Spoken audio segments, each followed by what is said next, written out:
आज का अखबार। नमस्कार, लेट्स माइक में आपका स्वागत है। आज का अखबार के साथ मैं राखी जैन। यहाँ हम देश दुनिया के सबसे बड़े और विश्वसनीय अखबारों से चुनते हैं वो रिपोर्ट्स जो सिर्फ खबर नहीं, आपकी समझ और सोच को गहराई देती हैं।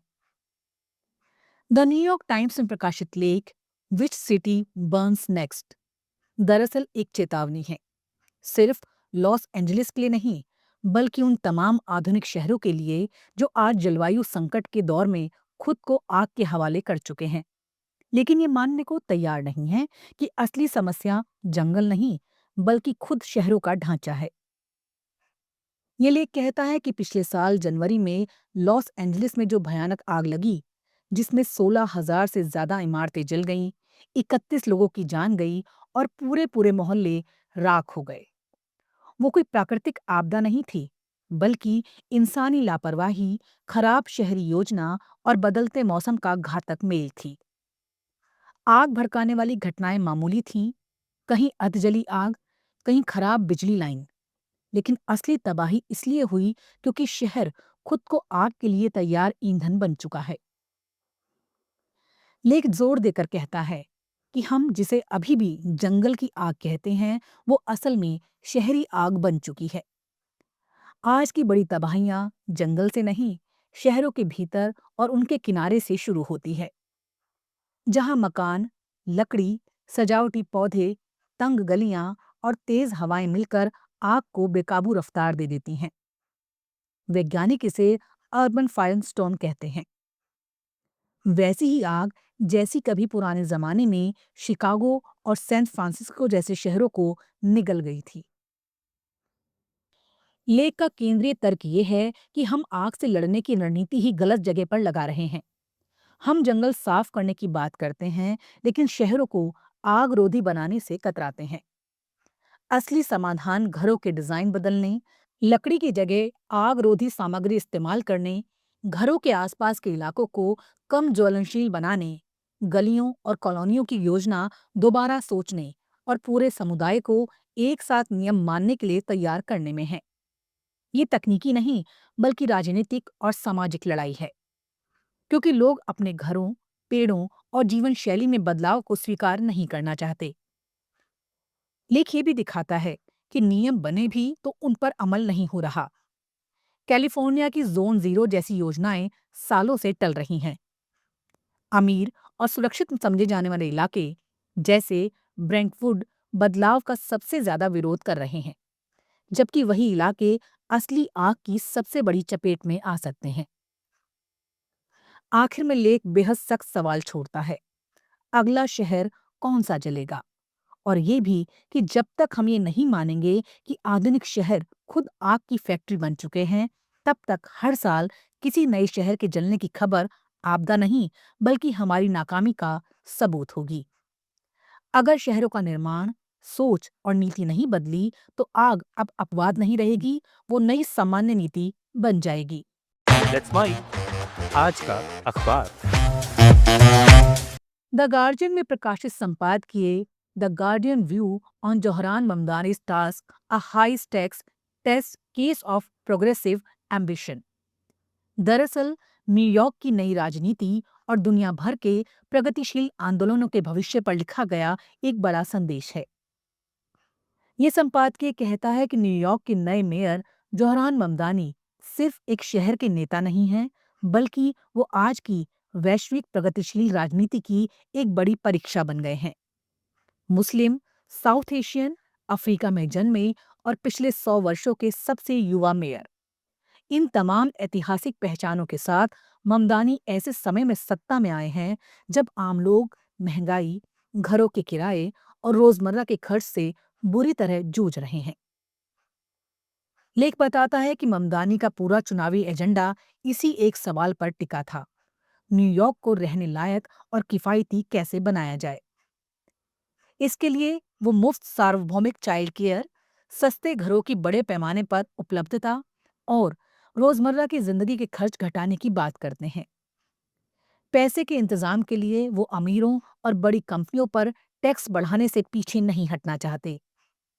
द गार्जियन मानता है कि यही नीति, यानी रोजमर्रा की जिंदगी सुधारने की ठोस राजनीति, आज प्रगतिशील ताकतों की सबसे बड़ी ताकत है।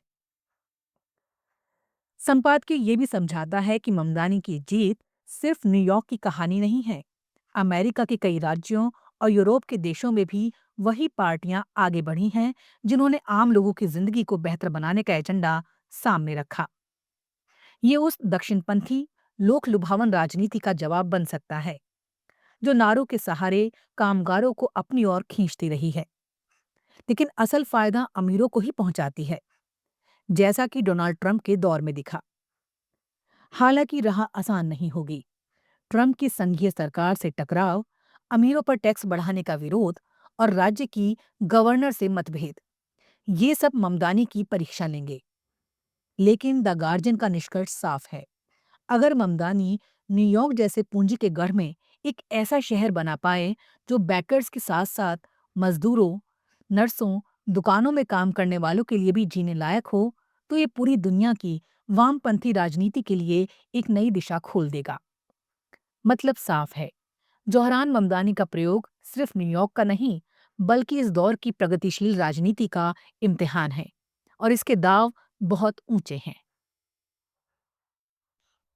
अल जजीरा में प्रकाशित लेख Venezuela's Maduro to appear in New York court, what to expect, एक बहुत ही असाधारण और खतरनाक मोड़ पर खड़ी वैश्विक राजनीति की तस्वीर पेश करता है, जिसमें कानून, ताकत और अंतर्राष्ट्रीय व्यवस्था तीनों आमने सामने खड़े दिखाई देते हैं।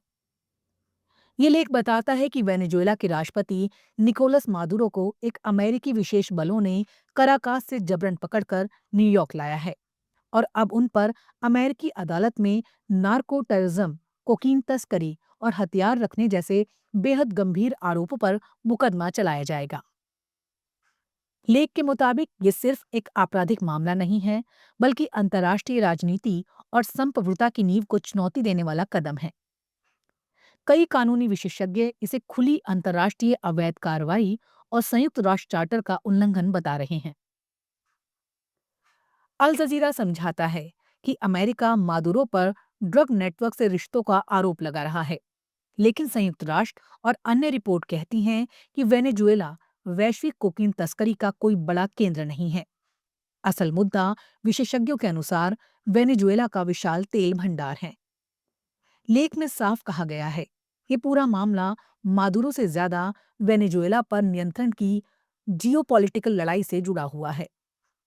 लेख ये भी दिखाता है कि इस कार्रवाई ने पूरे लैटिन अमेरिका और दुनिया में हलचल मचा दी है। ब्राजील, कोलंबिया, मैक्सिको, स्पेन जैसे देशों ने अमेरिका की इस कार्रवाई को क्षेत्रीय शांति के लिए खतरनाक मिसाल बताया है।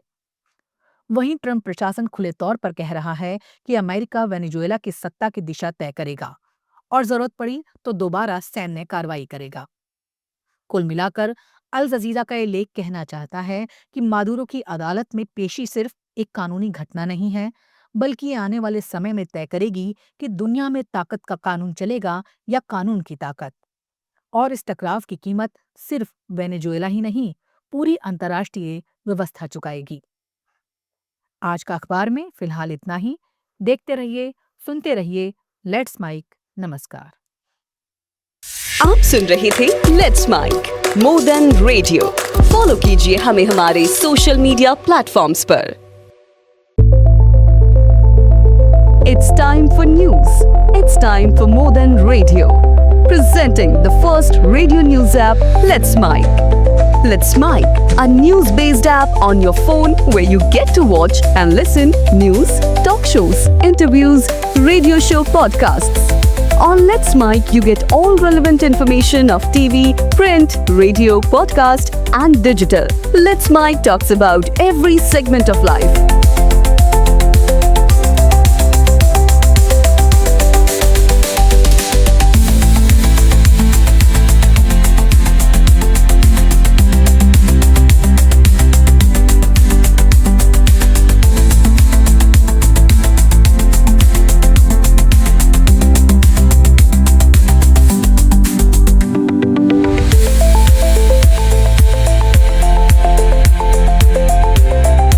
Let's Mic is not just a revolutionary idea. Download the app now from Play Store. Available both on Android and iOS mobile.